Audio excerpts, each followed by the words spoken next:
So here's something that surprises a lot of people. The Great Wall of China, that massive structure stretching thousands of miles, wasn't built all at once. It wasn't even built by one dynasty. It was constructed over roughly 2,000 years by multiple rulers for different reasons. The earliest sections date back to the 7th century BC, when individual states built walls to defend against each other, not foreign invaders.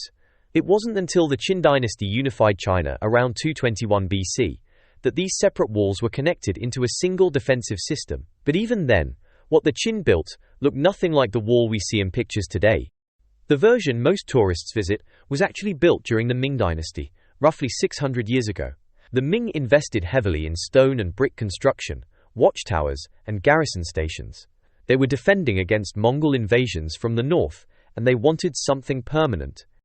Here's the part one find most interesting though. Despite its reputation, the wall wasn't always effective as a military barrier. Its greatest legacy may actually be as a symbol of unity, of ambition, and of the sheer scale of human effort. We'll explore that cultural significance in more detail next episode.